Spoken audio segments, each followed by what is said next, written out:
Ahora, continuando con este texto de recuperar el realismo, esta propuesta fenomenológica bastante importante, bastante fecunda, que realizan de manera conjunta tanto Hubert Dreyfus como Charles Taylor, toca el turno pues al planteamiento fundamental de lo que conduciría hacia una teoría del contacto.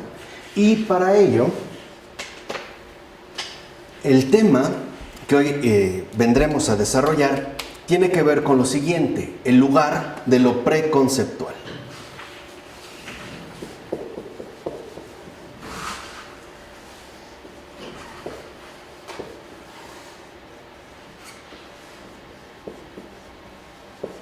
El lugar de lo preconceptual. En un primer momento, podemos afirmar que somos capaces de elaborar creencias conceptuales, ante todo porque somos guiados por nuestros entornos. Es decir, porque vivimos en una situación de vinculación preconceptual con ellos y que de hecho implican ya una comprensión. Recuerden que aquí la apuesta filosófica consiste en ya no seguir como aferrados, o mejor dicho, anclados en el error de suponer que el conocimiento es algo que únicamente se da de una manera netamente intelectual, a partir, ¿no?, de este esquema dentro-fuera que en su momento nosotros elaboramos con detalle al hablar de Descartes. No, más bien es fundamental entender que la comprensión es algo incluso preconceptual. ¿Por qué? Porque nuestra situación concreta de vida está incrustada ya en un acontecer que en efecto nos vincula, ¿no?, de manera inmediata, es decir, de manera no mediada.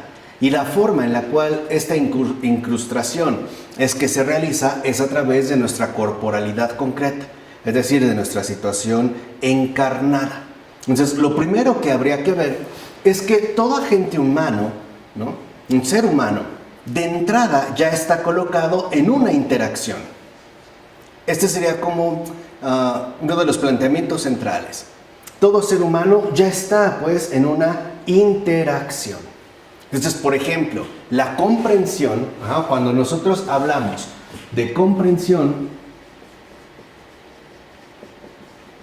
tenemos que reconocer que esta comprensión es previa a la elaboración intelectual que nosotros ciertamente llegamos a realizar. Más bien tiene que ver la comprensión previamente con una situación preconceptual. Y esta situación preconceptual es lo que a nosotros nos sitúa en una realidad concreta de vinculación. O sea, antes de pensar tenemos un cuerpo.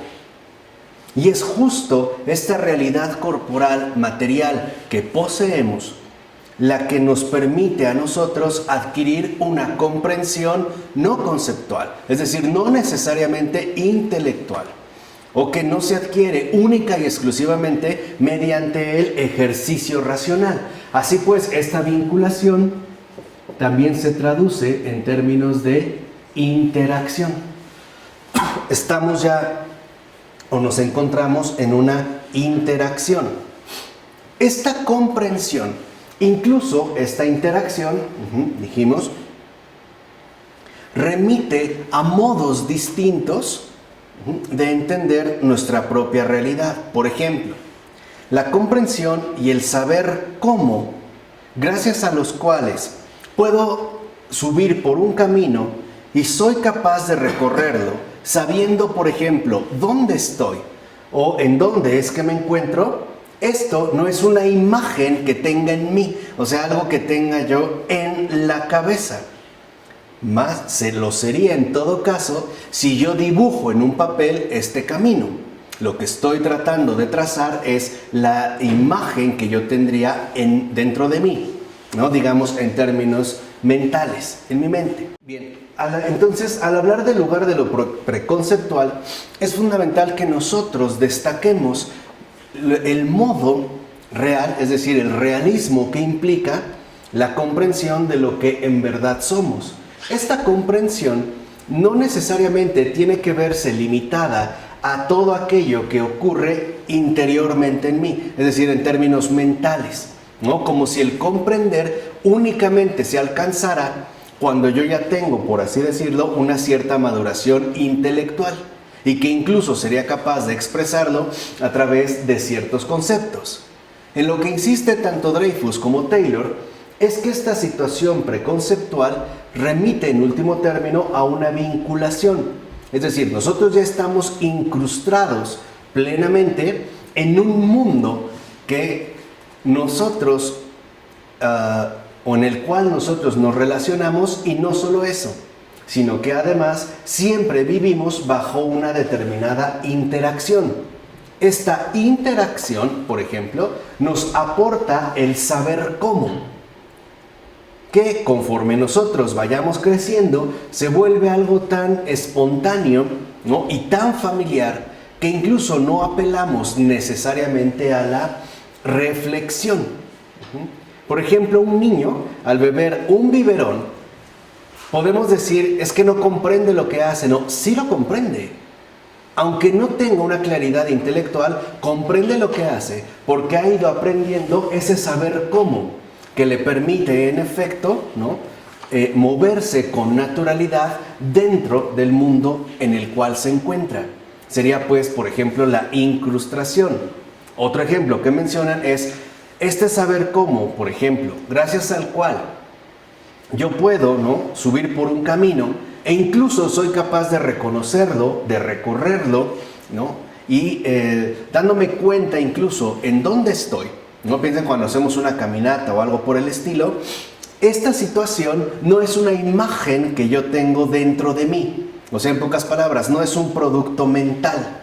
Esto sería si yo hago un dibujo en un papel de este hecho en concreto.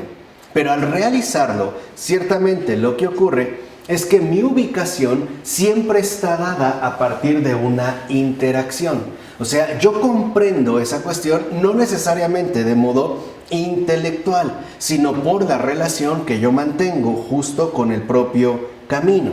O sea, la comprensión se encuentra no dentro de mí, sino en la interacción en la cual nosotros estamos insertos.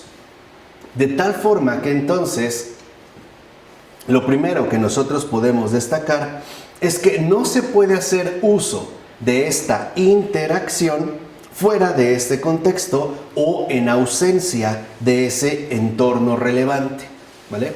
Para hablar de mi comprensión, entonces debo de entender la situación incrustada en la cual de hecho nosotros nos encontramos. Esa sería nuestra ubicación. Y esta ubicación no es una ubicación intelectual. Sería en todo caso una ubicación corporal, una ubicación carnal. El problema está en que pensar que uno se puede desvincular de tal situación y por lo tanto, ¿no?, interpretarla con el modelo del lenguaje explícito, por ejemplo, el modo que se podría hacer a través de un mapa, y que ha promovido esa tradición dentro-fuera, ¿no?, que proviene de Descartes, pasando por Locke, hasta llegar a los defensores contemporáneos de la inteligencia artificial, lo que hace es privarnos del contacto primario con la realidad. Comprender, en pocas palabras, no es pensar, es saber cómo. Y esto nos lleva a una dimensión muchísimo más esencial que la netamente intelectual, porque este saber cómo ya es una interacción, en pocas palabras, vivencial, para lo cual yo no puedo ciertamente desprenderme de esa situación. Pensar, en pocas palabras, que todo depende, ¿no?, de la desvinculación que puedo establecer entre el mundo y el pensamiento, es decir, entre el dentro y el fuera. Ahora, ¿esto qué significa? Que nuestras proposiciones, o sea, nuestras creencias proposicionales, tienen un fundamento más originario y primordial. Entonces, la vinculación, interacción, que a nosotros nos conduce a ese saber cómo, ¿no? En el cual, como diría San Pablo, somos, nos movemos y existimos, ¿sí? Nos ofrece, pues, un fundamento. Un fundamento no intelectual, porque dependen de un contacto. Entonces, el fundamento importante del comprender es el contacto, no precisamente el pensamiento. De tal manera que nuestras creencias proposicionales, por ejemplo, en pocas palabras, decir que el cielo es azul, no es producto de una inferencia que yo he realizado intelectualmente, es decir, por medio de un esfuerzo intelectual, sino que proviene de la interacción en la cual yo me he encontrado y que me ha servido precisamente como fundamento concreto para poder sostener esta proposición. Lo cual en efecto remite a la cuestión de lo que los autores llaman el contacto. En pocas palabras, la prioridad no la tiene el pensamiento, la tiene el mundo creado y nuestra interacción en ese mundo. Y esto lo vemos incluso en nuestra propia realidad humana. Nosotros no nacemos incluso con un cerebro altamente desarrollado. Es más, sabemos ya que al nacer lo que menos está desarrollado es nuestro cerebro. Incluso está expuesto, ¿no? En la parte alta de la cabeza. Todavía se tiene que cerrar el cráneo, ¿no? No es algo que esté plenamente desarrollado. ¿Por qué? Porque no es lo primario. Quiere decir que entonces nuestra verdadera comprensión no es algo mental, sino que es algo fundamental en tanto nosotros ya vivimos o estamos ubicados en una situación que los autores, vuelvo a repetir, llaman de contacto. Esto cambia bastante el panorama, porque si a partir de Descartes la prioridad se coloca sobre el pensamiento, ahora nos damos cuenta que la verdadera prioridad recae en el cuerpo y en todo lo que implica la adquisición de comprensión por medio de la incrustación corporal. En pocas palabras, lo primario es la carne, no la mente. Como, digamos, esta tradición se ha tratado o ha intentado de proponer. Así, lo fundamental es esa exigencia de ser, no del pensar. Y esto es algo primordial, o sea, el fundamento que ya dijimos nos remite en último término al contacto, a nuestra situación, en pocas palabras, encarnada, nos va a poner en contacto con el ser e incluso con la exigencia de ser.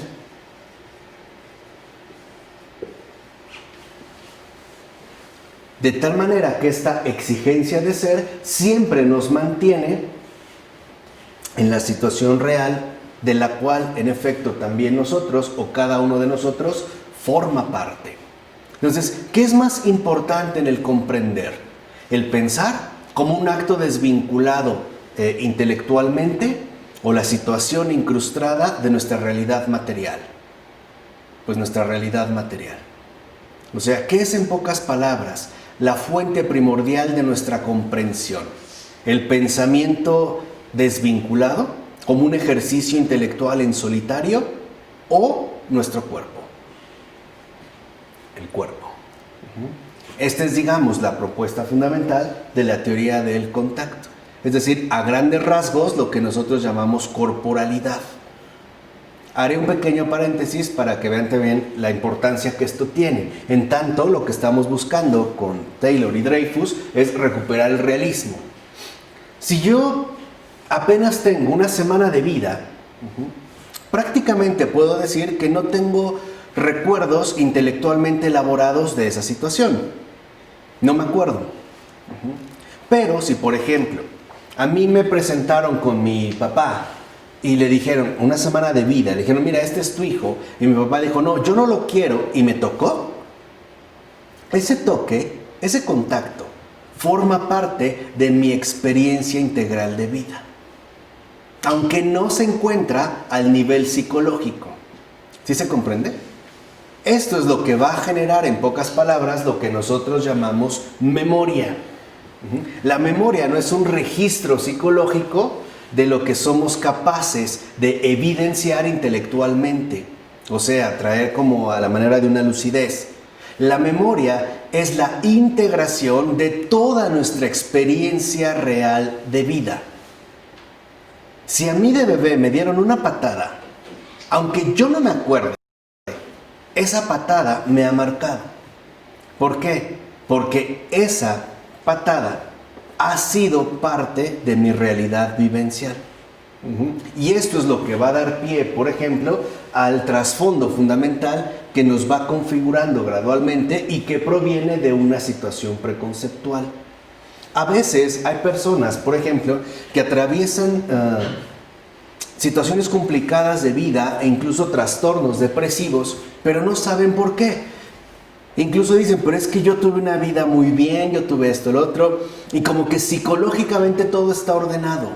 El problema es que pensamos que todo está en la mente, o que todos nuestros problemas están en la cabeza, y por eso, por lo regular, ¿no?, nos transfieren con un psicólogo, o incluso con un psiquiatra, por pensar que todo está en la cabeza, que todos los problemas están ahí. La realidad es que no. La realidad es que nosotros venimos de un trasfondo muchísimo más fundamental, que es, por ejemplo, el ámbito del contacto. Tenemos un caso específico para que comprendan la exigencia de ser. ¿Por qué nosotros nacemos tan indefensos? ¿Por qué literalmente nosotros somos seres de brazos durante tanto tiempo? Por lo menos casi un año, ¿no? A lo mejor los que empiezan a caminar pronto. ¿Pero por qué? A ver. ¿Por qué no nacemos caminando como las gacelas? ¿Sí sabían? Las gacelas en África, en cuanto nacen, tienen prácticamente segundos, es un lujo, minutos, para pararse y correr. Si no llega el león, el leopardo, el guepardo, las devora, ¿no? ¿Por qué nosotros no? ¿Por qué nosotros no caminamos de inmediato? Porque Dios quiere que aprendamos a depender de otro. Okay. Lo primero es que adquiramos una verdadera ¿qué? Comprensión, y no es intelectual. Nuestra experiencia fundacional, el fundamento que de hecho nos configura como lo que somos, que se remite a la exigencia de ser, tiene que ver con el contacto. Si nosotros pasamos tanto tiempo en brazos, quiere decir que lo primero que necesitamos comprender, experimentar en carne propia, es el ser acogido por alguien más. Número 2, que no estás solo, sino que hay alguien que en efecto te recibe, lo cual nos brinda a nosotros una comprensión profunda de seguridad, de acompañamiento, de estabilidad, etcétera, etcétera, etcétera. Por eso también se nos da de comer, por eso no comemos solos. Se nos da de comer, e incluso se nos cambia, para que podamos nosotros comprender, en pocas palabras, que somos amados. Y sin esta comprensión fundamental, nosotros no podemos dirigirnos hacia el cumplimiento de esta exigencia. Si tú dejas a un bebé recién nacido sin que nadie lo toque, prácticamente muere. Prácticamente muere. Porque aquí vemos que la comprensión fundamental está dada en esta situación preconceptual. No estoy mencionando como algunos ejemplos muy básicos, pero es para que podamos tener mayor cercanía con la idea que pretendemos transmitir. Así pues, tenemos que aprender a hablar de la experiencia como una apertura al diseño de la realidad. O sea, lo primero es la realidad, lo segundo es el pensamiento. De tal manera que cuando hablamos de un sujeto pensante, hablamos de este sujeto pensante porque en efecto, aun cuando sea muy pensante, ha compartido el mismo tipo de ¿qué? De fundamento. Pongamos el contraste con Descartes. ¿Por qué Descartes puede atreverse a decir que pondrá en duda todo lo existente? ¿Por qué Descartes puede decir que dudará de que haya el sol, que sea el mismo, que tenga un cuerpo? Porque ya lo ha experimentado. Por eso lo puede hacer, Ahora, ¿que lo niegue significa necesariamente que deja de existir? No, eso es parte de su obra intelectual, pero no significa que las cosas se dan según el modo en el que se piensan, ¿no? Yo quisiera ver a Descartes muy metido en sus meditaciones, como una vez escuché cuando iba en la universidad, y que en ese momento entrara un tigre siberiano hambriento, a ver si dudaba de que había un tigre. Las pruebas es que saliera pero corriendo. Es un poco lo que quiero que comprendan. Una cosa es quedarse en los malabarismos abstractos del sujeto pensante y otra cosa es reconocer que el pensamiento posee un fundamento preconceptual. O sea, el pensamiento parte de algo no intelectual. Ese es, digamos, como un punto fundamental. Así pues, nuestro percibir, ciertamente, es limitado, porque no podemos percibirlo absolutamente todo, pero es libre, porque no está condicionado. Y al mismo tiempo es espontáneo y creativo. Yo puedo percibir una situación e incluso tratar de modificarla de un modo u otro. No necesariamente me quedaría atascado o atorado en este tipo de percepción. Así debemos hablar de una percepción primaria del mundo. Y esto es lo fundamental. Este fundamento es una percepción primaria del mundo.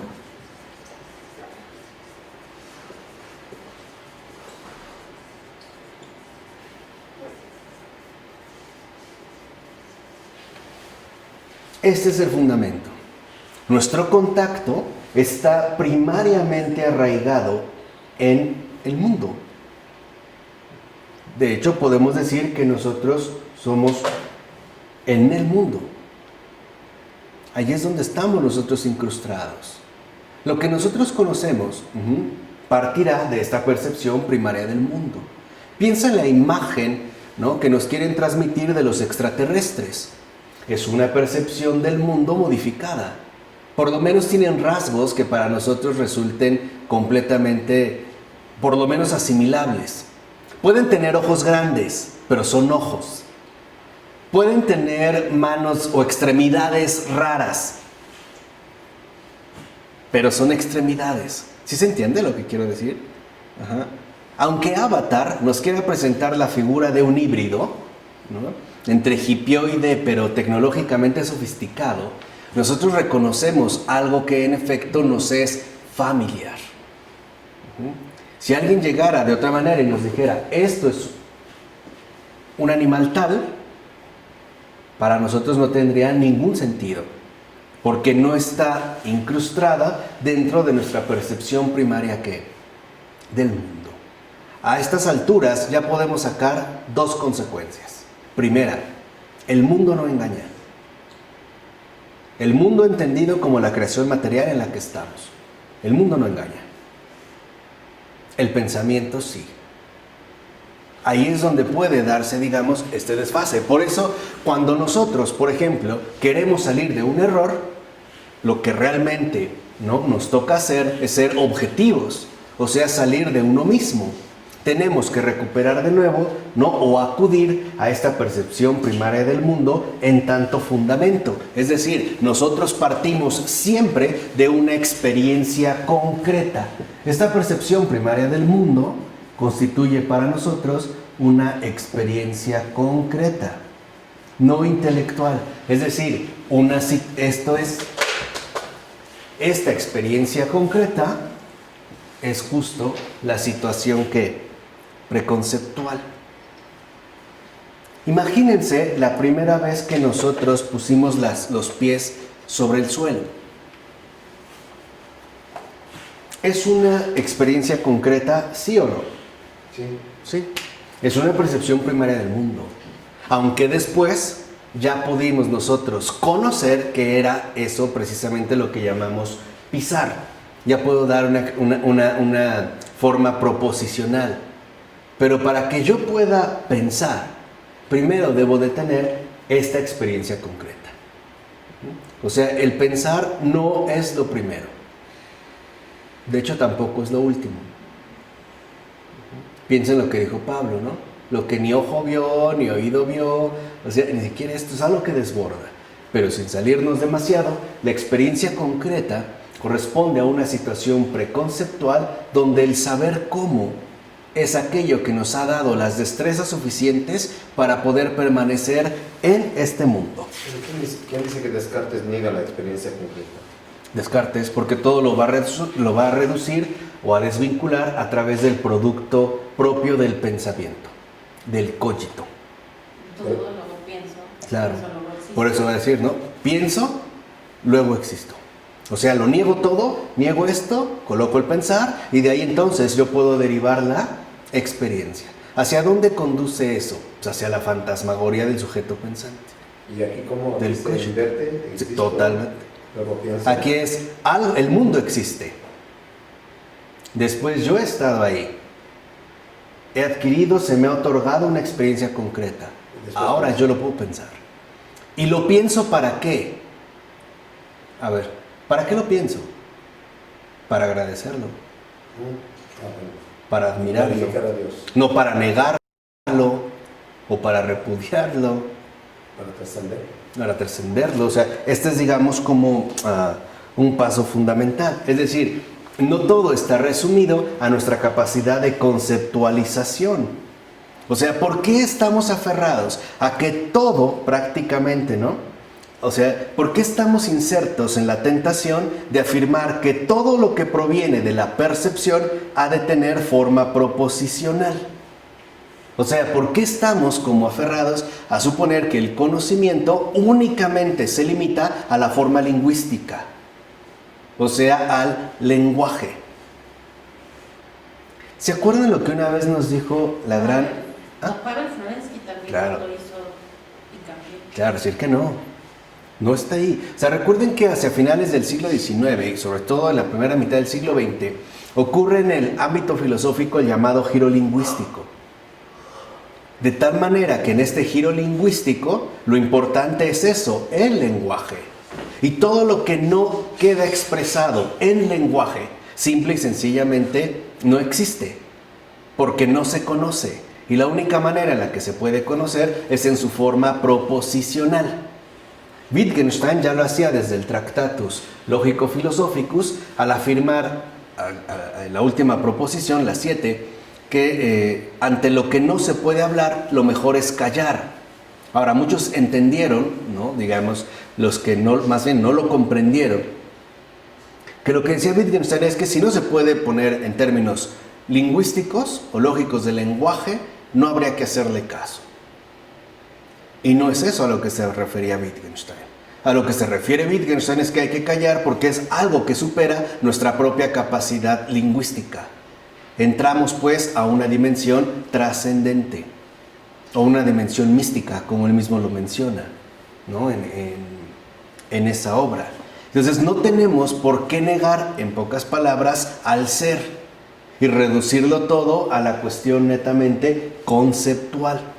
Si yo lo reduzco o me empeño en la tentación de que solo el conocimiento es aquello que se expresa de manera lógicamente articulada, es decir, proposicional, entonces lo que voy a terminar anulando es la exigencia de ser, porque todo prácticamente quedaría reducido ¿qué? Al lenguaje. ¿Sí? ¿Se entiende? De ahí pues, ¿no? Lo que yo insistí hace un momento.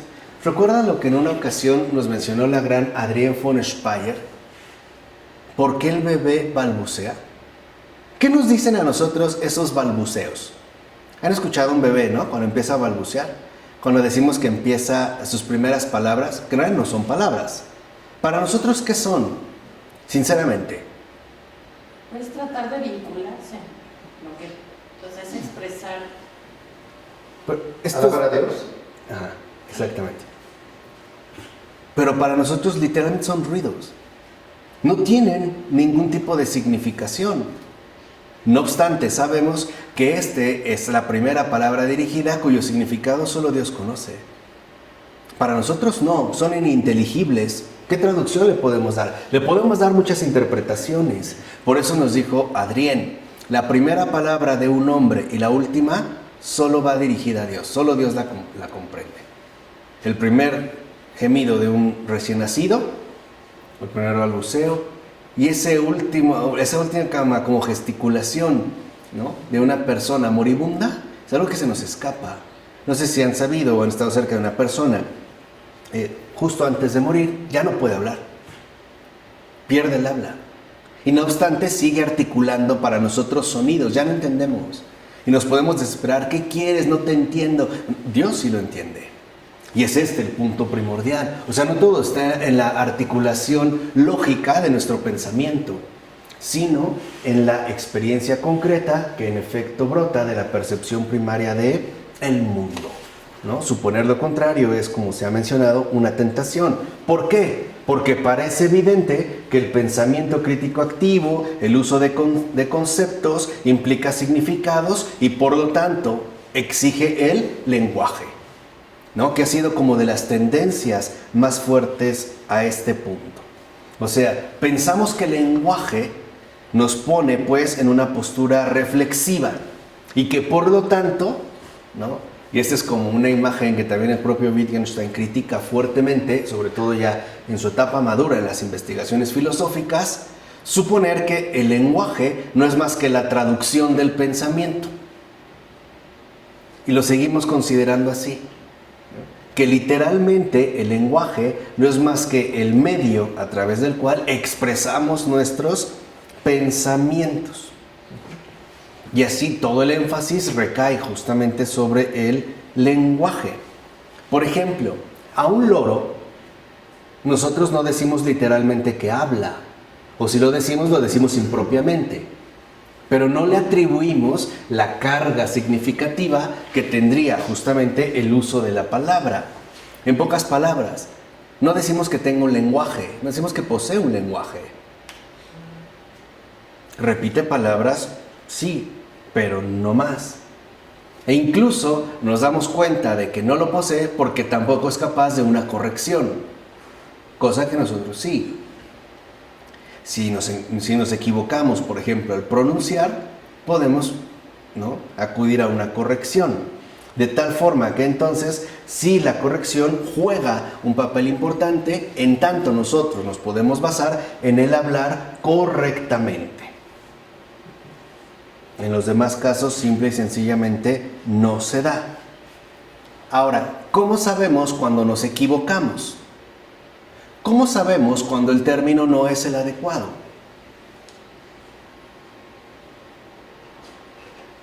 ¿Cómo podemos nosotros tener criterios para satisfacer este tipo de exigencias?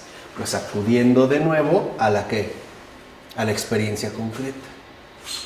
De hecho, y esto es muy importante, para que uno pueda alcanzar la verdad, tiene que renunciar a su propio pensamiento. Y ese quizás sea el obstáculo más fuerte. Porque pareciera que es el pensamiento el que nos revela, ¿no?, las cosas. Y ya no solo las cosas, sino el ser mismo de las cosas. Piensen, por ejemplo, esas indagaciones filosóficas antiguas, ¿no?, de los griegos, donde hablan de la esencia de las cosas. Y en último término, ¿con qué coincidía la esencia de las cosas? Con la idea, ¿no? Ahí tenemos a un Platón. A ver, tengo la cosa, entonces es el pensamiento literalmente el que a mí me revela las cosas en su aparición. Pero ya no solo me lo va a revelar el pensamiento en su aparición, sino incluso en su intimidad más propia, es decir, en su esencia. Y esta esencia, en pocas palabras, corresponderá con la idea que mi pensamiento es capaz de generar.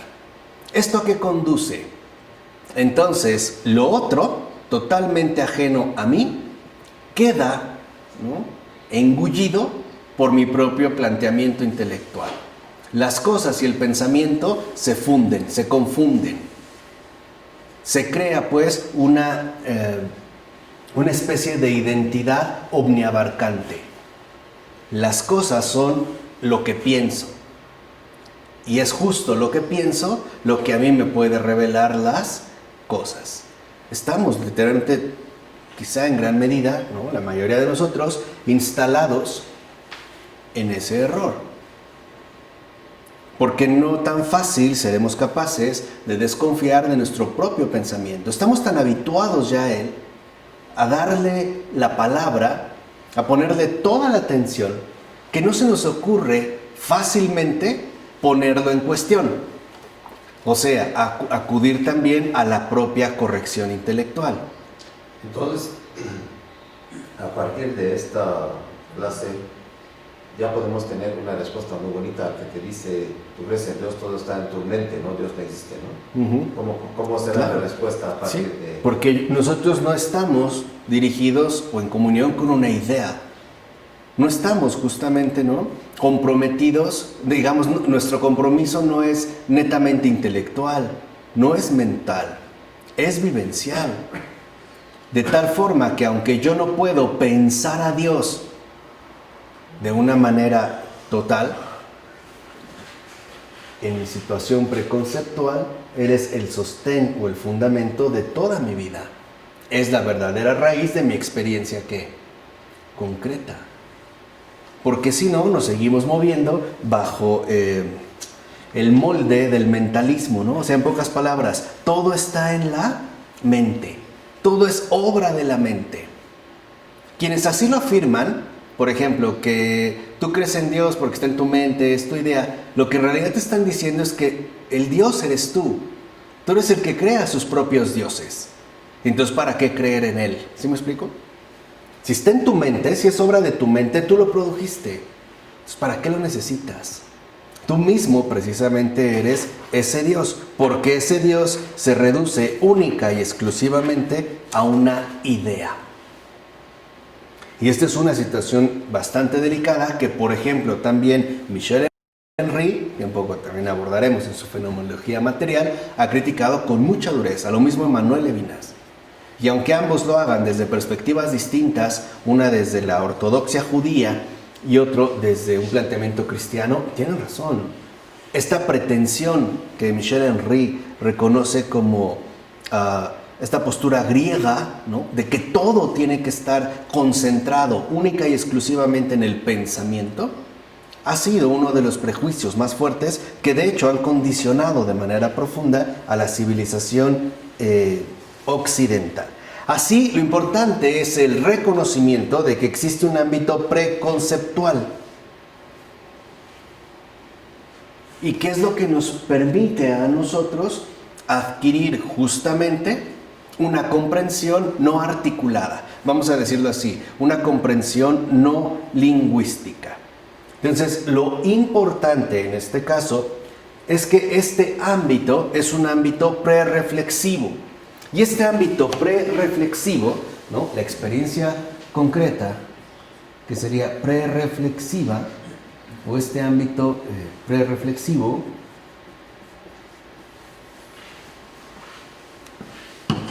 dentro de este ámbito prerreflexivo, está también dado no por condiciones intelectualmente especiales, sino en la incrustación, es decir, la interacción ordinaria en la cual nuestra vida se va dando, se va desarrollando. Es la percepción inmediata del entorno y que eso es lo que nos permite establecer o mantener una relación con él. Así, dentro de estos modos fundamentales, no todo queda evidenciado por el lenguaje. El lenguaje tiene sus propias insuficiencias. ¿O no es cierto que hemos atravesado experiencias concretas e incluso, no sé, estados particulares donde no encontramos la palabra adecuada o donde no incluso percibimos con agudeza la insuficiencia del lenguaje? Esto significa que nuestros conceptos no deben de ser absolutizados. El concepto no tiene necesariamente la última palabra. El concepto tiene que ser siempre reorientado, es decir, corregido en base a la experiencia concreta, cuyo ámbito prerreflexivo es lo que garantizaría, en pocas palabras, la fidelidad del pensamiento. Eso es el lugar de lo preconceptual. Si nosotros damos vía libre a nuestra reflexión, ¿no?, a nuestro pensamiento, la verdad es que podemos incurrir en desvaríos horribles.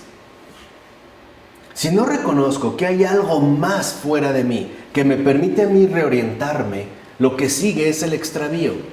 Lo que sigue literalmente es, en este caso, pues el desvarío. Y es justo de lo que en este caso nos buscan prevenir. Ahora, el punto está en que están tan arraigados en nuestro modo de incrustación, es decir, se han vuelto, ¿no?, este ámbito prereflexivo tan familiar que nos es ya difícil el poder detectarlo con toda claridad. Así nuestras creencias no están dadas a partir de construcciones intelectuales. Y esto tiene un planteamiento bastante serio. Podemos decirlo de la siguiente manera: alguien cree en Dios porque hay un mundo dado. Desde ahí. Esto de verdad es bien importante dentro de este aspecto. Dijimos, si hay un ámbito prereflexivo, quiere decir que hay un ámbito hacia el cual yo puedo retornar una y otra vez para reencauzar mi propio pensar y no caer en la tiranía del propio pensamiento, que quizás se puede volver en un autoengaño feroz o en un autoengaño terrible. Por ello, para creer en Dios, no necesitamos negar el mundo, necesitamos tomarlo en serio. Necesitamos realmente asumirlo en su realidad concreta, es decir, en su plena materialidad. Por eso hay que entender que hay dos niveles diferenciados, pero relacionados. El mundo prelingüístico, que remite al ámbito prereflexivo de experiencia concreta, y el mundo, ahora sí, revelado lingüísticamente. Si no lo distinguimos, entonces haríamos una distorsión profunda de nuestra propia experiencia. Yo puedo hablar de las cosas, pero este concepto no las sustituye. Más bien es el concepto el que debe de adecuarse justamente a la cosa que menciona o que osa mencionar. No podemos quedarnos en un ámbito meramente reflexivo de puros conceptos. Hablar de una flor no significa tener una experiencia de contacto con la flor, con esa flor justamente en particular. Eso en el caso del creyente es bastante obvio. Hablar de Dios no es lo mismo que manifestar una experiencia cercana de contacto, es decir, un acto genuino de manifestación, cuya revelación remite a esta exigencia de ser, no de hablar. Aquí, digamos, dentro de esta línea, podemos ver ahora, diría Dreyfus y Taylor, que hay 11 etapas.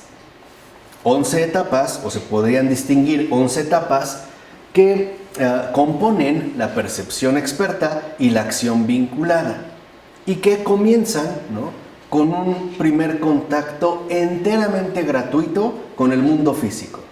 Y ahora sí, terminarían con la elaboración racional de una proposición.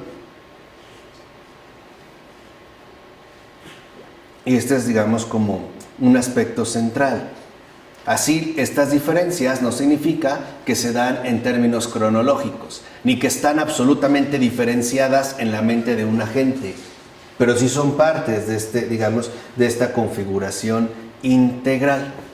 ¿Y cómo las podemos detectar?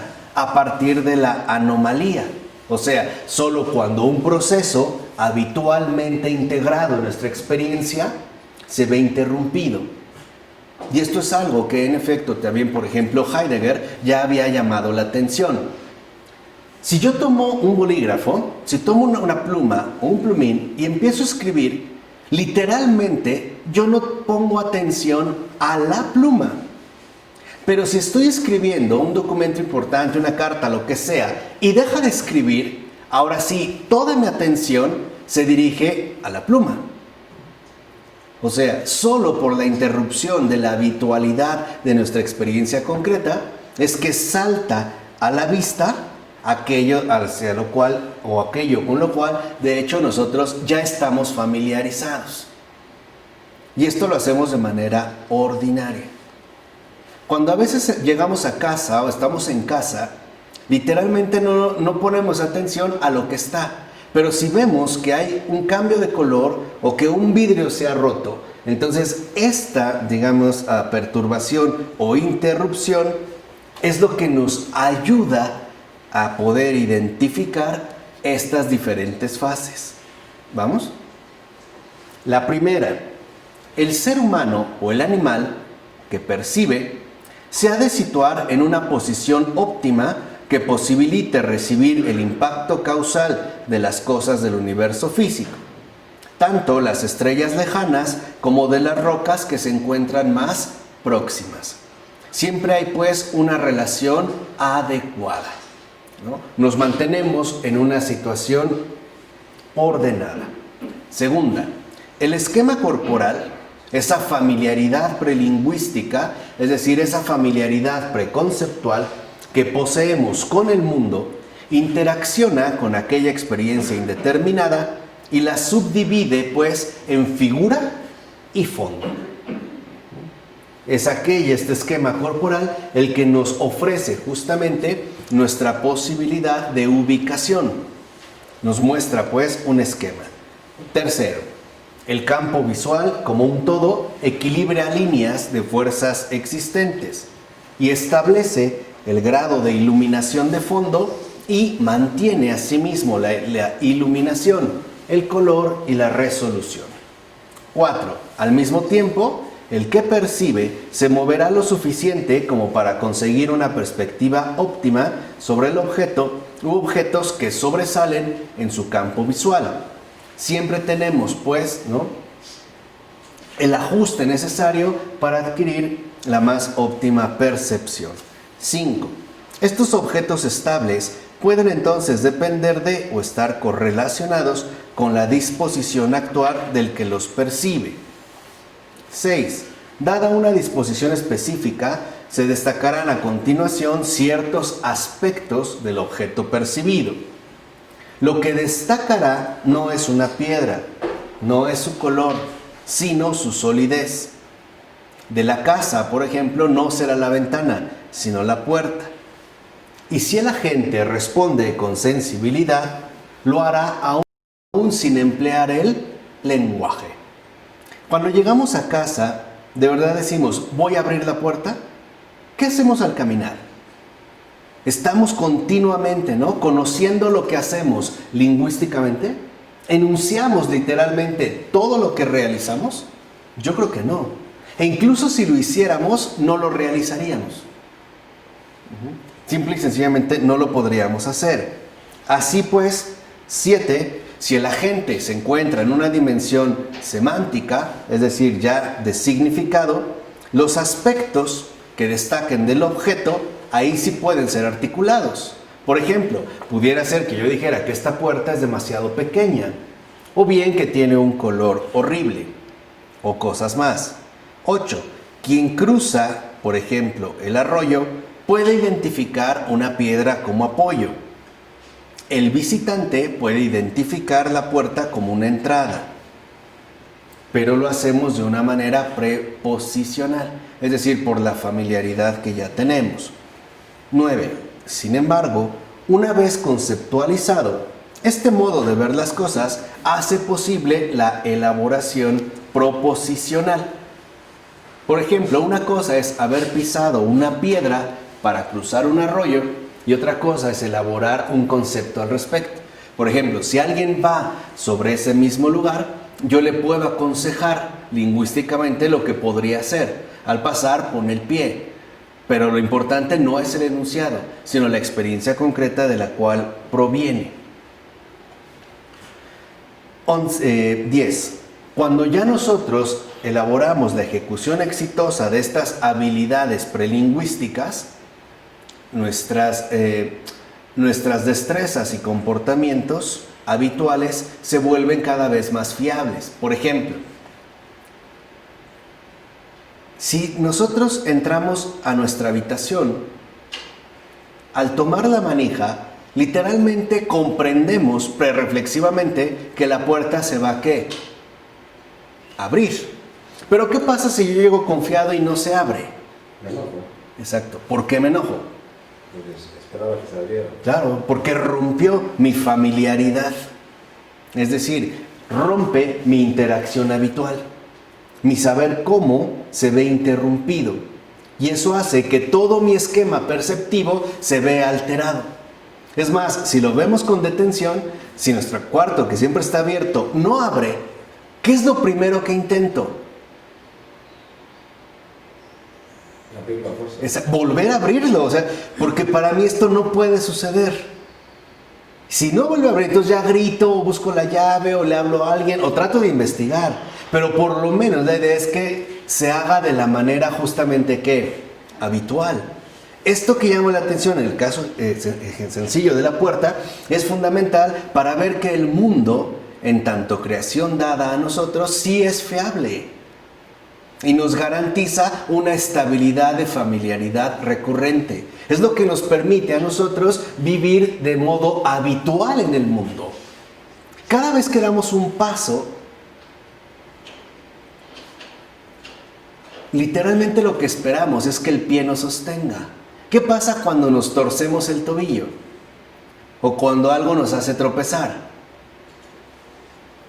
Nos saca, vamos a decirlo así, de ese contexto, porque nuestra comprensión se ve justamente alterada. 11. Si nosotros ya actuamos, pues, en base a esta ejecución exitosa, es decir, a esta familiaridad, y nuestra base corporal que permite este sustento está habituada, incluso podemos nosotros ofrecer respuestas anticipadas al mundo. Ve, entra, saca esto. O sea, damos por hecho que al tomar la manija de la puerta, esta se va a abrir. Ahora, ¿qué sucede? La resistencia a admitir este sustrato preconceptual, que en efecto es lo único que nos permite engarzar el espacio de las razones, el espacio de las causas, proviene en parte de que todavía está muy vigente la imagen mediacional, que ya explicamos en su momento, pero también su concepción del lenguaje, con la creciente convicción de que el lenguaje es esencial al pensamiento y que por lo tanto sin lenguaje no hay precisamente conocimiento. ¿Qué se requiere? Un cambio entonces. Un cambio sustancial con respecto a la imagen constitutiva, que sería la teoría del contacto, que nos permita con todo realismo una explicación coherente que en efecto vincula percepción y acción, comprensión, lenguaje y familiaridad. ¿De acuerdo? Vamos a dejarlo hasta aquí. En nombre del Padre, del Hijo, del Espíritu Santo. Amén.